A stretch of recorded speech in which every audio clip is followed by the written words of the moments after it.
Welcome back to my channel. Again I'm back with a super recipe.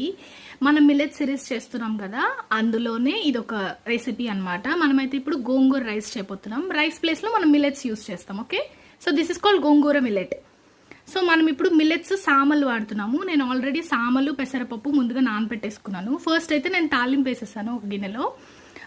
నేను దీనికి ఒక thick మందం గిన్నె వాడుతున్నాను అనమాట. మిల్లెట్స్ అన్నీ మీరు కొంచెం థిక్ గిన్నెల్లోనే వండుకోవాలి, ఆరల్స్ అవి అడుగు పడిపోతాయి, ఉడకవు సరిగ్గా.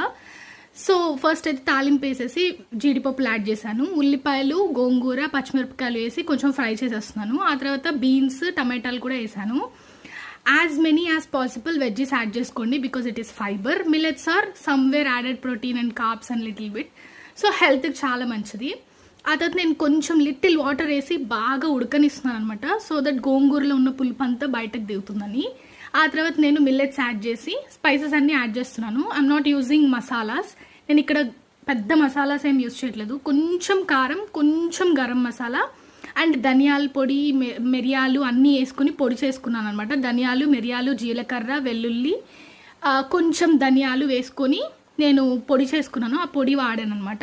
సో వీటన్నిటిని లో ఫ్లేమ్లో చక్కగా ఎక్కువ టైం పట్టినా కూడా న్యాచురల్గా బాయిల్ చేసుకోండి, చాలా మంచిది.